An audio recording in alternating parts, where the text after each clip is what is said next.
오늘 우리 차세대 근신예배인데요, 중고등부와 또 청년부가 여기에 속해 있습니다. 사회 과학 발달 이론에 따르면 청소년기는 호르몬의 변화가 굉장히 심한 시기라고 하죠. 그래서 굉장히 혼란을 많이 경험하는 시기입니다. 봄이 그렇잖아요. 아직 겨울인 것 같기도 하고 벌써 여름이 온 것 같기도 하고, 그렇듯이 이 사춘기 때는 내가 벌써 어른이 된 것 같기도 하고, 어떨 때 보면 여전히 어린아이와 같기도 합니다. 내가 누군가라고는 정체성의 문제가 매우 심각하게 고민이 되는 그러한 때입니다. 부모를 떠나서 독립을 많이 추구합니다. 실제로 몸이 떠나는 경우도 있고요, 아직 몸은 떠나지 못해도 여러 가지 정신적으로 많은 부분에서 부모를 좀 떠나고 싶은데 여러 가지 면에서 잘 되지 않기도 합니다. 이때부터 친구와 선생님들의 영향이 부모님보다도 훨씬 더 큰 비중을 차지하고 있고요, 세상의 영향을 본격적으로 받기 시작합니다. 그래서 죄를 짓기도 하고 열등감을 느끼기도 하고 반대로 성취감을 경험하는 시기가 바로 이 사춘기 청소년 시기라고 알 수가 있습니다. 그러나 성경적으로 좀 긍정적인 면에서 어프로치를 해보면 이 사춘기는요, 벌써 하나님께 쓰임을 받기 시작하는 매우 중요한 때라는 걸 보게 됩니다. 성경에 보면 청소년기에 벌써 하나님께 부르심을 받은 많은 사람들이 있습니다. 요셉이라든지 다윗이라든지 다니엘, 마리아 같은 이런 사람들은 사춘기 때 이미 청소년 시기에 하나님께 크게 쓰임받기 시작했습니다. 오늘 읽은 이 디모데후서에 나오는 주인공 디모데 역시 이미 어린 시절부터 그는 신앙 안에서 자라났고 청소년기에 하나님께 쓰임을 받고 리더로서 사역을 시작하게 되었습니다. 2주 전에 우리가 수요일 날 디모데후서 3장 앞부분을 강의했습니다. 1절이 말세에 고통당하는 때가 이르면, 이렇게 시작을 했어요. 그러면서 말세에 악한 사람들이 누군가, 그리고 어떤 특징을 가지고 있는지에 대해서 성경은 말합니다. 그들의 윤리적인 특징은 자기를 사랑하는 것이죠. 또 가정뿐만 아니라 인간관계가 파괴되었다는 것을 보았습니다. 그래서 제가 헬라어로 아로 시작하는, 그죠? 반대 이 표현들이 본문에 압도적으로 많이 나온다, 그렇게 설명을 해드렸어요. 종교적인 위선자들이 또 많이 있고요, 뒷문으로 가만히 들어와서 어리석은 여인들을 유인한다, 그렇게 성경은 표현을 했습니다. 결론적으로 그들은 더 나아가지 못한다, 그렇게 구절에서 결론을 짓고 끝이 났습니다. 오늘은 3장 뒷부분입니다. 3장 뒷부분, 오늘 본문에서 바울 사도는 헬라 원문으로 말할 것 같으면 수대, 그러나 너는, 이 표현을 크게 2번을 하면서 본문의 이 스트럭처를 만들고 있어요. 구조를 만들고 있습니다. 그러나 너는, 방금 위에서 말한 이러한 악한 사람들과 대조가 되는, 컨트라스트 되는 그러나 너는, 이렇게 말씀하고 있다, 그 말이죠. 사실 한글 성경 10절에서는 그러나 너는이 생략되었어요. 그래서 제가 넣어봤습니다. 이렇게 원문은 그러나 너는 있어요. 읽어볼까요? 다 같이. 그러나 너는 나의 교훈과 행실과 의향과 믿음과 오래 참음과 사랑과 인내와, 그랬어요.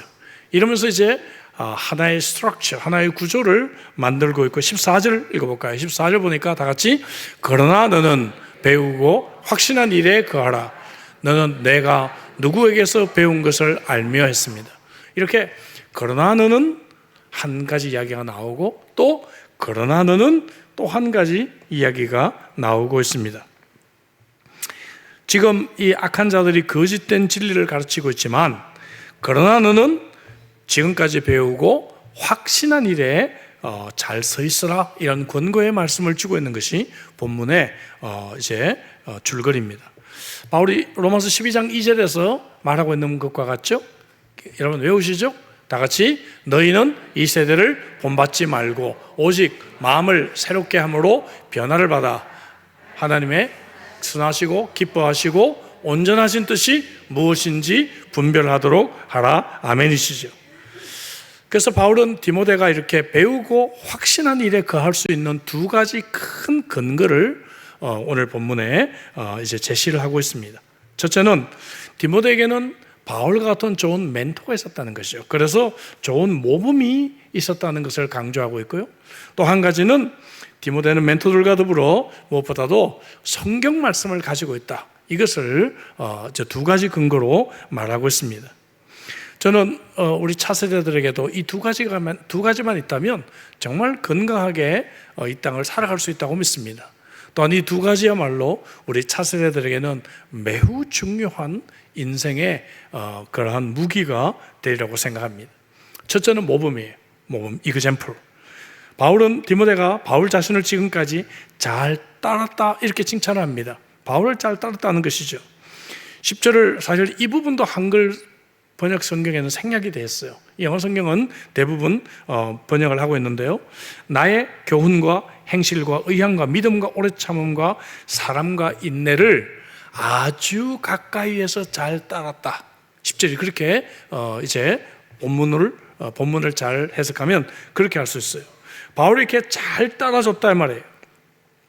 파라콜루테오라고 하는 이 헬라어는 누군가의 발자취를 따라간단 말입니다. 근데 마음뿐만 아니라 삶으로 진심으로 헌신돼서 따라가는 걸 말할 때 바로 이 단어를 사용하게 되었습니다. 디모데는 바울의 그런 제자였습니다. 바울이 고백하고 있는 신앙, 바울이 가르치고 있는 내용뿐만 아니라 바울의 삶까지도 디모데는 진정으로 존경하며 잘 따라갔어요. 자, 아까 제가 3장 앞부분 설교한 것을 잠깐 복습해 드렸는데, 악한 자들은 무엇을 잘 따라갔는가 하면은 자기들의 쾌락을 잘 따라갔어요. 그죠? 기억나시죠?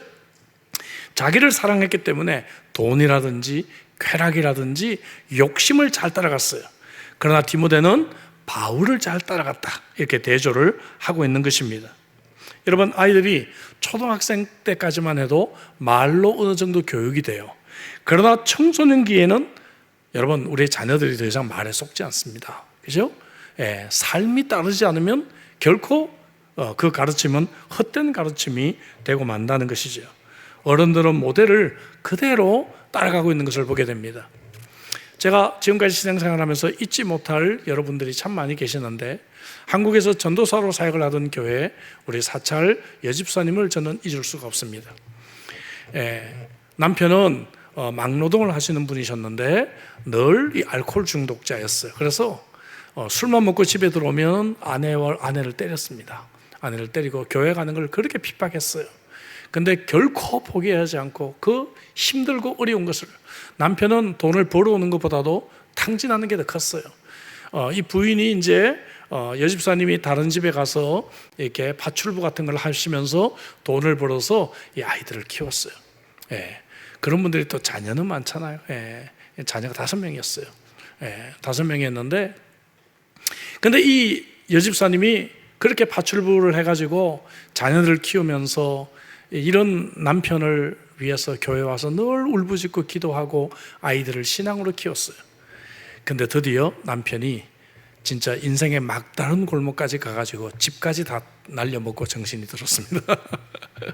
집까지 다 날려먹고 갈 데가 없잖아요. 그래서 저희 담임 목사님이 정말 이 여집사님 봐가지고, 여집사님 봐가지고 교회 와서도 막 행패 부리고 그랬거든요, 남편이. 근데 여집사님 봐가지고 이 지하실에 조그만 방 한 칸을 와서 살라고 이렇게 허락을 해줬어요. 갈 데가 없으니까. 저희로 말하면 저희 중보기도실 같은 데 있잖아요, 1층에. 그런 데를 이제 7 식구 살으라고 이제 방을 하나 내준 거죠. 거기서 살면서 이 남자 집사님에게 이 파트타임 사찰 집사님을 시켰어요. 교회 관리하시는 분. 정식으로 이 관리하는 분이 계셨거든요.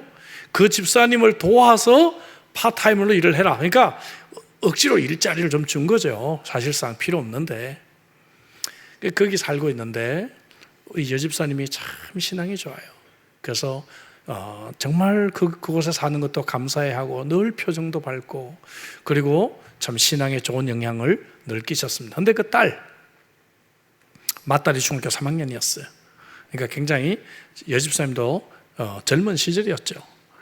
중학교 3학년 이 맏딸이 제가 지도하는 중고등부의 부회장이 되었습니다.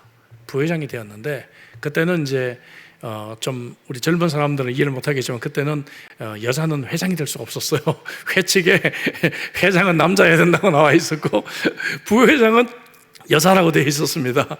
그래서 이제 회장을 남자가 하니까 부회장이 됐어요. 그러니까 중등부 중에서는 중등부 여학생 중에서는 정말 최고로 인정받은 그러한 학생이 되었죠. 근데 그 해에 저희 교회가 이제 건축을 했어요. 건축을 하니까 제가 이제 중고등부 학생들에게도 건축에 대한 설교를 하고 우리가 이 일에 우리가 용돈이라도 모아서 조금이라도 건축원금에 동참하자라고 설교를 하고 그 다음 주에 건축원금 작정을 했습니다. 근데 참 신기한 거는요, 제가 이 섬겼던 그 교회는 그 교인들의 한 4분의 1은 굉장히 부자였고 4분의 3은 굉장히 가난한 분들이었어요. 보통 가난한 게 아니고 시장에서 진짜 나물 팔아서 하루하루 사는 분들이었어요.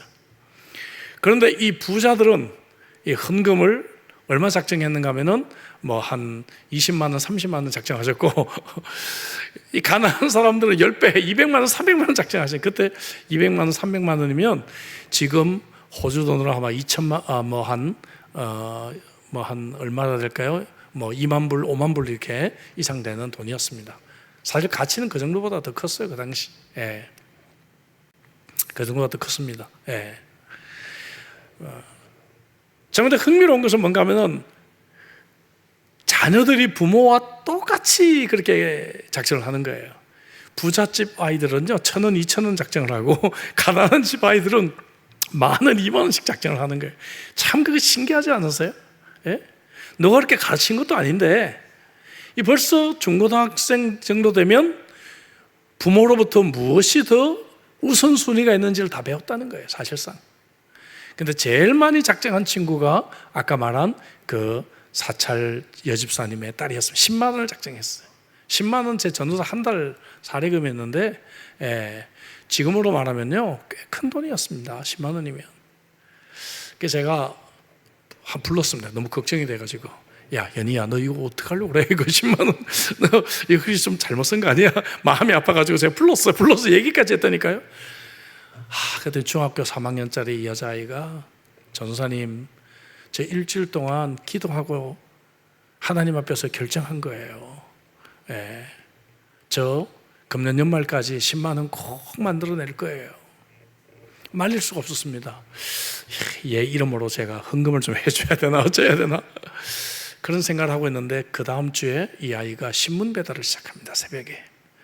중학교 3학년 여자아이가 신문 배달을 하더니 방학 동안에는 야구르트 배달이 있었어요. 그 당시엔 노란 그 옷 입고 야구르트 배달을 또 하는 거예요. 방학 동안에.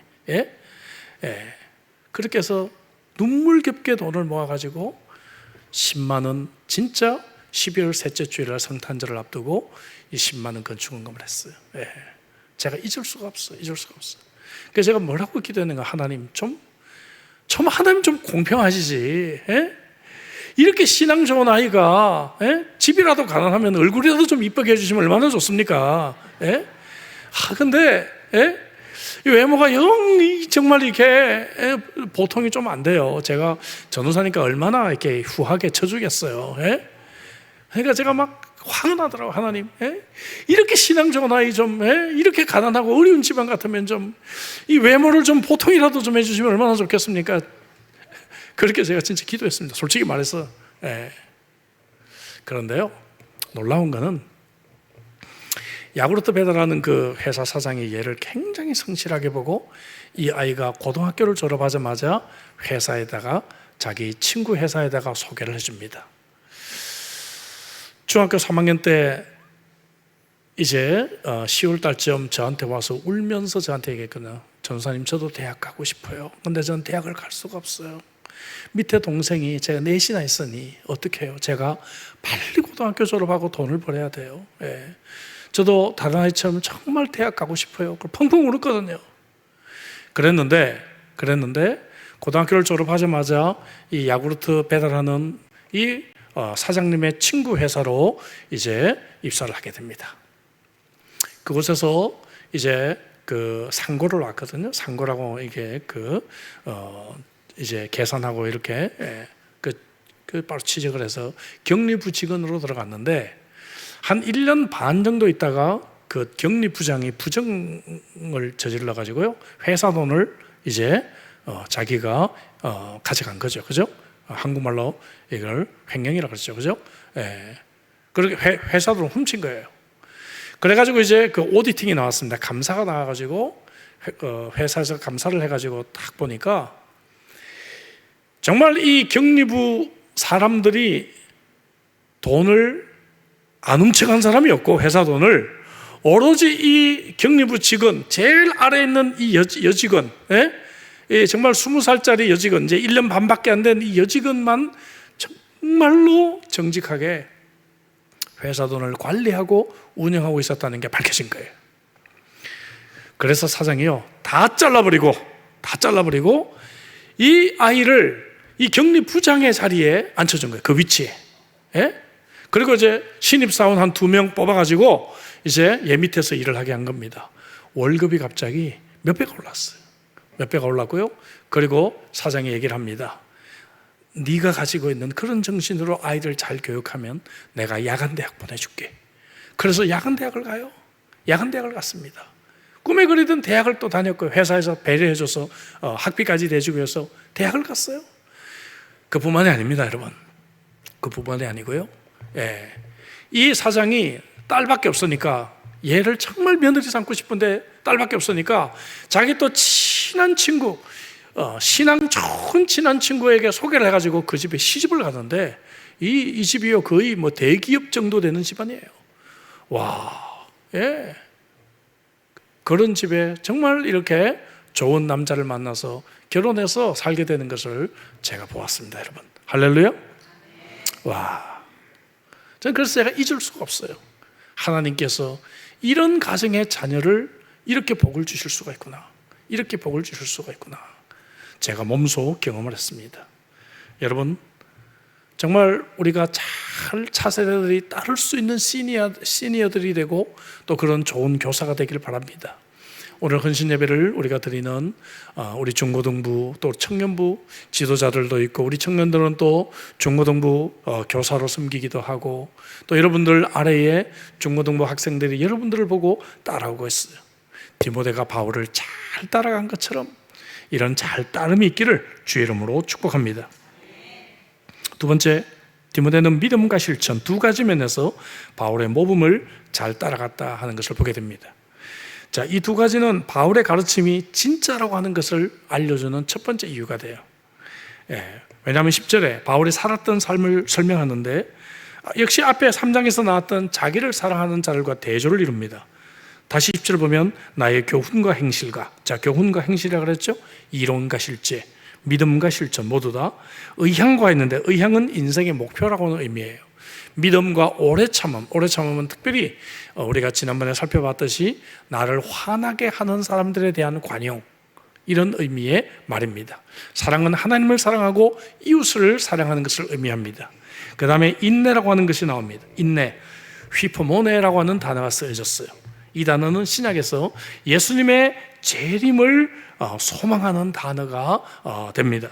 그래서 10절에 보면 바울이 좋아하는 믿음, 소망, 사랑이 다 나오고 있는 것을 보게 됩니다. 한 세트로 다시 나와요. 바울은 이렇게 믿음과 실천 두 가지 면에서 그의 가르침이 진짜였다 하는 것을 증명을 하게 되었고, 디모데에게 좋은 모범이 되었습니다. 그리고 디모데는 바울의 이 발자취를 잘 따라오게 되었던 것입니다. 자, 인내를 말하다 보니까 자연스럽게 그가 경험했던 박해와 고난에 대한 이야기로 이어지게 되는 것이죠. 박해와 고난은 자신의 가르침이 진짜라고 하는 것에 대한 두 번째 증거가 됩니다. 자신이 전파하고 가르치는 것을 위해 박해와 고난까지 기꺼이 받는다면 그것은 정말 진짜겠죠. 그렇죠? 가짜 선생들은 자기가 가르치는 것을 위해 고난까지는 절대로 받지를 않을 것입니다. 그리고 이런 고난을 통해 더욱 성숙한 사람이 된다면 바울이 지금까지 가르쳤던 것은 진짜라고 하는 확실한 증거가 될 것입니다. 고난이 타작마당이어서 진짜와 가짜를 구분하게 만드는 것입니다. 11절 읽어볼까요? 박해를 받음은 고난과 또한 안디옥과 이고니온과 루스드라에서 당한 일과, 자, 여기 이 세 도시가 나오는데 이것은 바로 오늘날 터키 동쪽, 그 당시는 갈라디아 지방에 있었던 박해를 말해요. 계속해서 어떠한 박해를 받은 것을 내가 과연 보고 알았거니와, 누가 봤다고요? 디모데가 보고 알았다는 것이죠. 왜냐하면 디모데는 루스드라 출신이잖아요. 그러니까 어쩌면 디모데는 바울이 루스드라에서 돌팔매질을 당하고 죽은 것처럼 되어서 밖에 버려지는 것을 목격했을 것입니다. 스데반이 박해를 받으면서 용기 있는 모습을 보였을 때 바울의 회심에 큰 영향을 끼쳤잖아요. 그런 것처럼 바울이 이 루스드라에서 이런 박해를 받으면서 용기 있게 대처하는 모습을 보며 디모데도 도전을 받고 디모데의 회심에 영향을 끼치지 않았을까, 그렇게 생각합니다. 그래서 내가 과연 보고 알았거니와 주께서 이 모든 것 가운데서 나를 건지셨다라고 그가 간증을 하고 있는 것입니다. 이어서 12절에 그래서 무릇 그리스도 예수 안에서 경건하게 살고자 하는 자는 박해를 받으리라 라고 이제 단언을 합니다. 여러분, 세상에 살고 있지만 세상에 속하지 않는 사람은, 그리스도께 속한 사람은 박해를 받을 수밖에 없다는 것이에요. 그러나 그리스도에게 속하긴 했지만 세상에 살지 않은 사람들, 예를 들면 수도원처럼, 옛날에 모나스티시즘 이런 것들이 막 유행해가지고 세상을 떠나서 수도원 같은 데 막 들어 살았잖아요. 이런 현실 도피라고 하죠. 현실에서 도망가는 이러한 사람들은 박해를 받지 않을 것입니다. 자기들끼리 산에서 살고 있으니까. 또 한편으로 뭡니까? 세상에 살고 있지만 그리스도에게 속하지 않고 세상에 속하는 그리스도인들도 박해를 받지 않아요. 왜냐하면 세상 사람들과 별로 다른 점이 없으니까. 박해를 받는 사람은 세상에 살고 있지만 세상에 속하지 않고 그리스도께 속한 사람은 이제 박해를 받을 수가 없다는 것입니다. 현실 도피주의자들이나 현실과 함께하는 현실 동화주의자들은 박해를 받지 않지만, 세상에 속했지만 세상에 속하지 않고 정말 그리스도께 속한 사람, 이런 사람들은 박해를 받을 수가 없습니다. 박해를 받을 수밖에 없습니다. 13절, 악한 사람들과 속이는 자들은, 여기 속이는 자들, 이 말은 사기꾼, 마술사, 그런 의미를 갖고 있는 단어예요. 더욱 악하여져서 속이기도 하고 속기도 하나니, 다른 사람을 속이기도 하고 자기도 자기 꾀에 속임을 당한다, 그 말이에요. 여기 더욱 악하여지고, 이 단어가 굉장히 의미 있는 단어입니다. 이 프로콥토라고 하는 단어인데, 이 말은 앞으로 나아가다, 전진하다, 그런 의미를 갖고 있어요. 여러분 영어 단어 많이 생각나죠? proceed, 그죠? 많이 생각이 나죠? 프로콥토라고 하는 단어입니다. 자, 근데 이 말이 흥미로운 것은, 아까 우리가 지난주 설교 9절에 그들은 더 나아가지 못한다라고 결론을 지었다고 그랬잖아요. 근데 여기서는 더 나아간다라고 말을 하고 있습니다. 어떤 일로 나아가는가 하면은 죄 짓는 일에 더욱더 나간단 말이에요. 더 악한 일에 나갈 뿐이다, 그 말이에요. 의도적으로 바울 사도가 이런 문법적으로 대조를 하면서 언어 유희를 사용하고 있는 것을 보게 됩니다. 그래서 바울의 문학은 참 놀라워요. 너무너무 놀랍습니다. 이들은 앞으로 나아가지 못한다고 했지만 여기서는 악을 행하는 일에 더욱 앞으로 나아가고 있다라고 표현하고 있는 것입니다. 자, 디모데가 배우고 확신하는 일에 갈 첫 번째 근거는 바울이 분명하게 모범을 보여줬기 때문에, 그리고 그 모범을 따라왔기 때문에 배우고 확신하는 일에 거할 수가 있습니다. 여러분, 우리 청소년들도 마찬가지입니다. 모범이 필요합니다. 그죠? 이들이 따를 수 있는, 믿고 따를 수 있는 좋은 모범이 되시기를 주의 이름으로 축복합니다. 두 번째 근거는 배우고 확신하는 일에 거할 수 있는 충분한 이유가 있기 때문에 그래요. 먼저 디모데에게는 바울을 비롯해서 좋은 신앙의 멘토들이 있었다는 것입니다. 14절에서 두 번째 수대 기억나시죠? 그러나 너는, 이것이 나온다 그랬죠? 그러나 너는 배우고 확신하는 일에 거하라. 자, 이 주제가 이제 앞과 뒤를 받치면서요, 그 수대하면서 두 번째 그 근거를 말합니다. 너는 내가 누구에게서 배운 것을 알며 그랬어요. 누구에게 배웠냐? 지금까지 너를 가르친 사람이 많이 있다라고 말을 하고 있습니다. 우리가 지금 보고 있는 이 성경은요, 이 헬라어 성경은 단수로 되어져 있어요. 그러면 이것은 바울을 뜻할 것입니다. 네가 나 바울에게서 배운 것을 네가 알고 있지 않느냐, 이렇게 말하고 있는 것이에요. 그런데 헬라 어떤 사본에 보면 복수로 되어 있는 사본도 있습니다.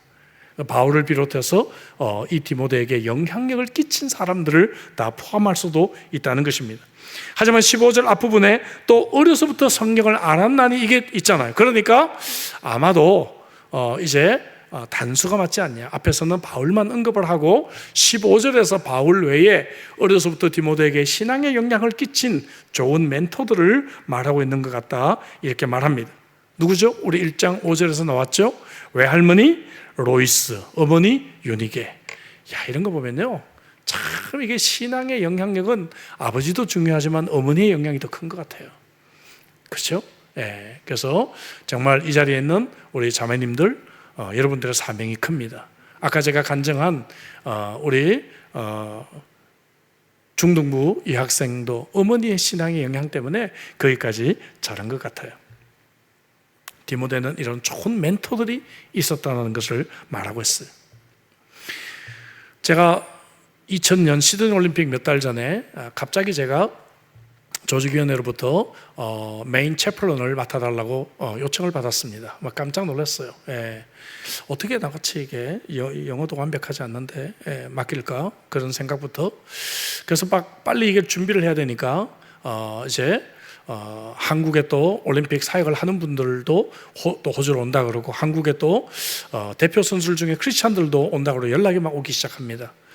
그래서 한국을 가야 되겠다 결정을 하고 이제 8월 달에 비행기표를 예매를 해놨는데 7월 초쯤인가요? 갑자기 봉고버스 운전하고 있는데, 그때 제가 이 봉고버스 매뉴얼로 운전하면서 한 손에 막 햄버거를 먹고 이러고 막 다닐 때였어요. 바쁘게 사역하면서 핸드폰으로 전화가 왔어요. 그때 핸드폰은 무전기 같은 이런 전화가 왔습니다. 이러고 전화를 받았죠.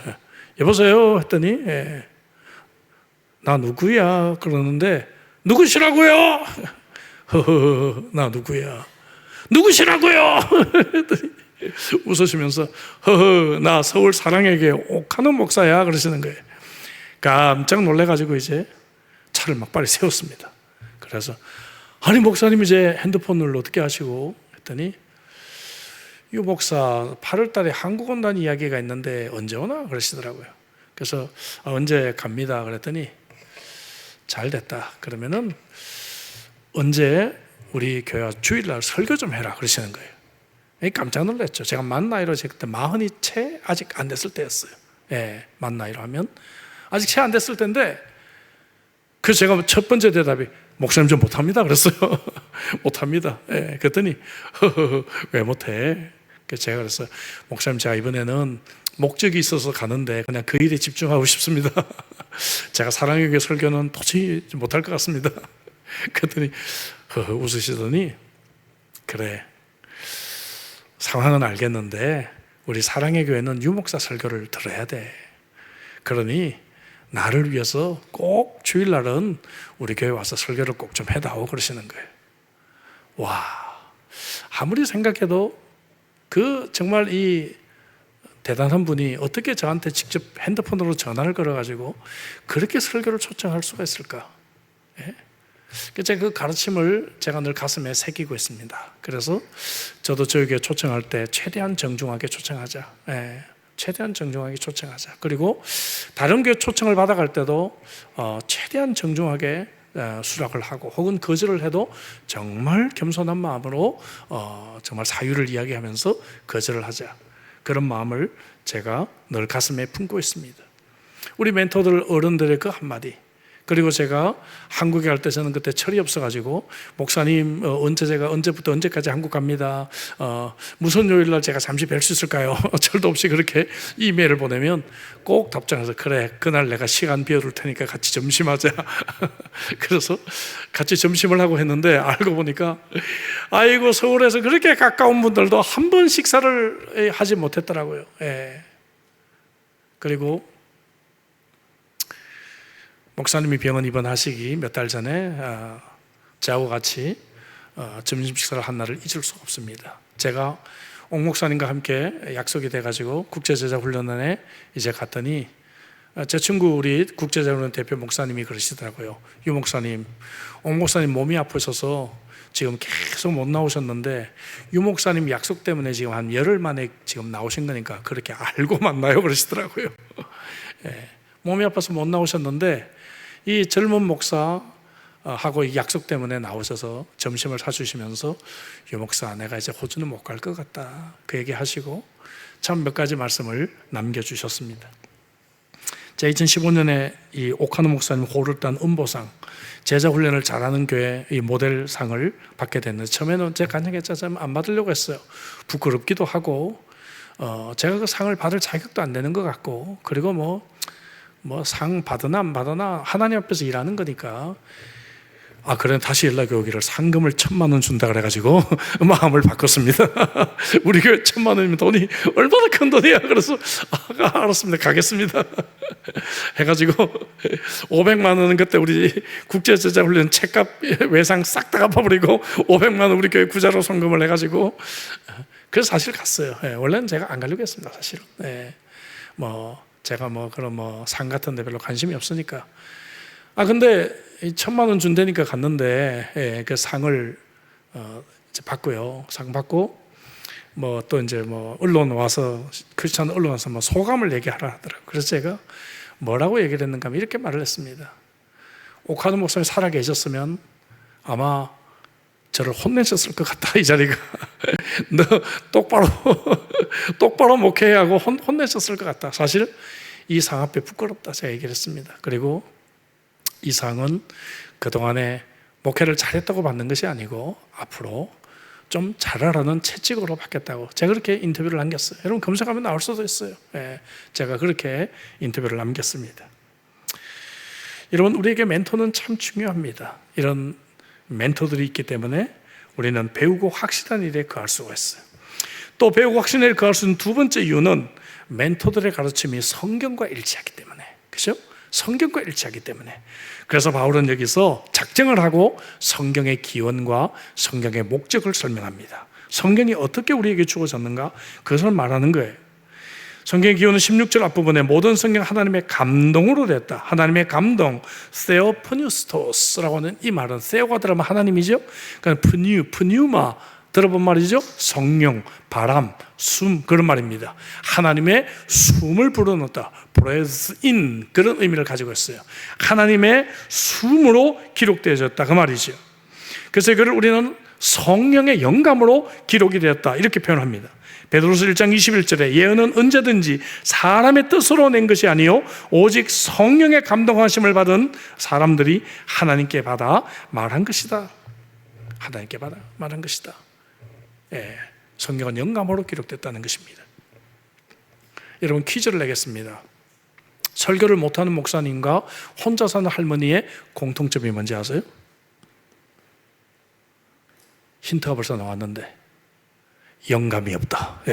영감이 없다. 그죠? 영감이 없다. 저는 답을 다 가르쳐주고 여러분들에게 질문을 합니다. 정말 하나님의 영감으로 기록됐어요. 물론 인간 기록자들의 교육이라든지 지식이라든지 스타일, 경험, 이런 것들을 다 사용하시지만 죄의 영향을 받지 않고 하나님의 목적대로 이끌어 주셨어요. 이것을 교리적으로 유기적 영감설이다, 이렇게 표현을 합니다. 물론 성경의 일부는 하나님이 불러주는 대로 기록했다, 축자 영감설, 딕테이션 티어리를 우리는 믿어요. 그건 성경 일부고요. 대부분은 하나님이 성경을 기록한 사람들의 모든 탤런트, 그들의 어떤 기프트를 사용하셨다고 우리는 보고 있습니다. 여기 모든 성경은 했잖아요. 여기 모든이라는 말이 왜 들어갔을까? 이유가 있겠죠? 그냥 성경은 그래도 됐는데 모든이라는 말이 들어간 것은 모든이 모든이라는 말이 아니고 모든, all scriptures, 그죠? 왜 이 all이 들어갔을까? 그것은 이 당시에 예수님을 안 믿는 유대인들은 오로지 무엇만 성경으로 믿었어요? 구약만 믿었잖아요.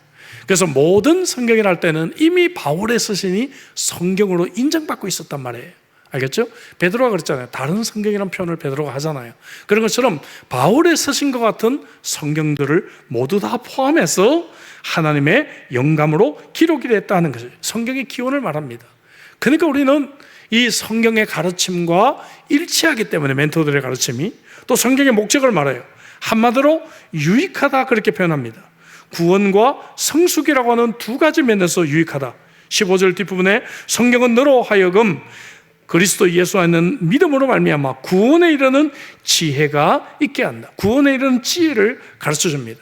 성경에는 하나님이 우리를 창조했고 죄는 우리 인간을 타락하게 했지만 하나님께서 예수 그리스도를 이 땅에 보내주셔서 예수님을 믿는 자마다 새로운 인생이 되고 하나님의 자녀가 되어 나중에 예수님이 오실 때 천국으로 우리를 인도할 것이라고 하는 놀라운 구원의 메시지들을 담고 있는 것입니다. 아멘이시죠?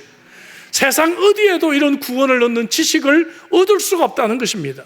이것이 성경의 첫 번째 목적이에요. 또 16절부터 17절에 보니까 교훈과 책망과, 이것은 주로 신앙 고백에 해당하는 것이고, 바르게 함과 의로 교육하게, 이것은 주로 뭡니까? 삶에 대한 것입니다. 아까 나왔듯이 믿음과 실천, 교훈과 행실에 대한 것이죠. 그래서 이 모든 것에 대해서 하나님의 사람으로 온전하게 하며, 그 다음 절, 모든 선한 일을 행할 능력을 갖추게 한다라고 말하고 있는 것입니다. 온전이란 말은 성숙이란 말이에요. 그래서 우리를 이렇게 성숙하게 하고 우리를 정말 선한 일을 할 수 있는 힘을 우리들에게 준다라고 말하고 있습니다. 3장 앞부분에서 악한 자들은 교훈과 행실을 분리시킨다고 했어요. 가르침은 번듯하지만 삶이 따라주지 않는다고 했습니다. 그러나 성경을 배우고 말씀 안에 거하는 사람들은 성숙하게 되고, 그리고 신앙과 삶이 균형을 이루게 된다라고 말하고 있는 것입니다. 저는 대학 생활을 굉장히 불우하게 보낸 사람입니다. 제가 새가족반대 간증을 하잖아요. 저는 영문도 모르고 영문학과를 갔다고 여러분들에게 고백을 하곤 했죠. 그래서 보니까 제가 이 대학생 할 때 늘 가서 노동을 하고 일을 하거나 아니면은 그나마 시간 있으면 야구하러 다니고 학교를 진짜 많이 가보지를 못했습니다. 그래서 학점이 전부 시들, 그죠? C, D, C, D, F, C, D, C, D, F, C, D, C, D, F예요. 대학교 학점이. 그래서 나중에 복학하고 난 뒤에 이제 제가 일 졸업하고 신학을 하려고 이 F를 막 메꾸려고 막 애를 많이 썼고요. 근데 제가 이 대학교 성적표 중에 A 플러스가 딱 2과목이 있어요. 2과목이 있는데 한 과목은 여러분들이 맞출 수가 있습니다. 뭐겠어요? 체육, 그렇죠? 체육은 저는 A 플러스를 안 받아본 적이 없어요. A 플러스, 체육. 또 한 과목은 뭔지 아십니까? 제가 가끔 새가족반에서 간증을 할 때도 있고 안 할 때도 있는데, 또 한 과목이 놀랍게도 문학개론입니다. 문학개론. 놀랍죠? 왜 이렇게 문학개론을 제가 A 플러스를 받았을까? 이유가 있어요. 그때 이 문학개론을 그 당시 참 유명한 시인이었던 박두진 씨가 이 문학개론을 가르친다고 이제 하더라고요. 그래가지고 이제 제가 그 유명한 시인 박두진 씨 얼굴이나 좀 보자 하고 그 시간에 첫 시간에 수업을 왔어요. 수업을 왔는데 이 박두진 시인께서 뭐라고 얘기를 하시는가 하면, 수업 첫 시간에 자네들 시를 배우고 싶은가? 자네들 문학을 배우고 싶은가? 그러면 인생을 알아야 돼. 인생을 알고 싶은가? 그러면 자네들 성경을 읽어야 돼. 그러더라고요. 첫 시간에. 박두진 씨는 크리스찬이었습니다. 그때 제가 신앙에 굉장히 방황을 하고 있을 텐데 그 어른의 그 한마디가 제 마음속에 굉장히 도전이 됐어요.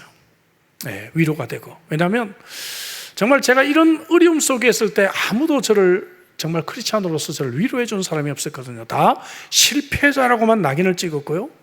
그래서 제가 정말 이렇게 그 기독교를 떠나고 싶은 이유 중에 하나도 하나님이 정말 나를 안 도와주신다 이런 생각도 있었지만, 예수 믿는 어른들이 너무 싫은 거예요.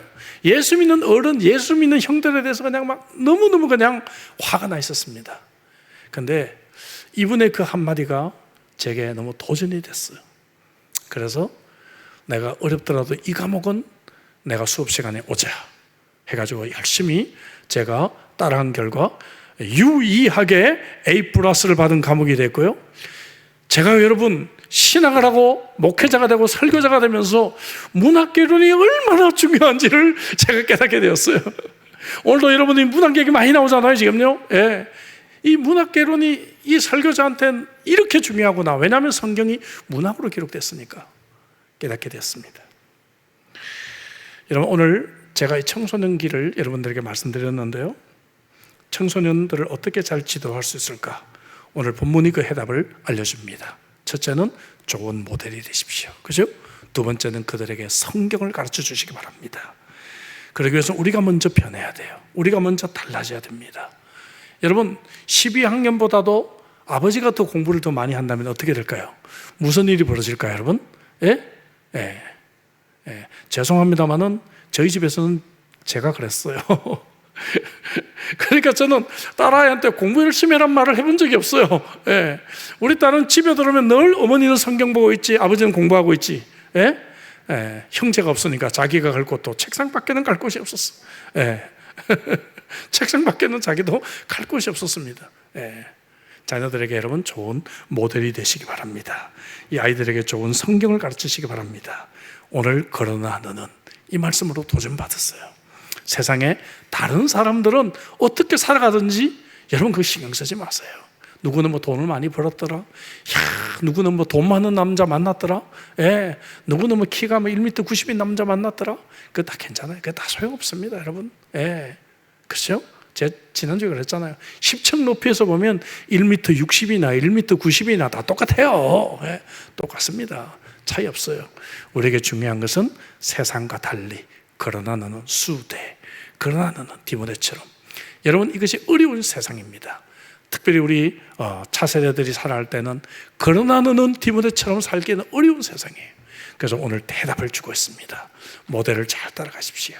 그리고 성경 말씀을 잘 배우십시오. 기도하십시다. 주신 말씀 가지고 우리 한번 기도하도록 하시죠. 차세대 근신예배인데요, 우리 다음 세대들에게 우리는 정말 바울과 같이 나를 잘 따라와 이런 삶을 살 수가 있을까? 우리 한번 기도하십시다. 우리 자녀들 아직 내 곁에 있을 때 그들에게 좋은 영향력을 끼쳐보십시다. 이미 내 곁을 떠났다 할지라도 지금이라도 내가 그들에게 좋은 모습을 보여주십시다. 그들에게 성경을 가르쳐 주십시다. 주신 말씀 가지고 우리 한번 통성으로 기도하겠습니다. 기도하십시다. 하나님 아버지 감사합니다. 주님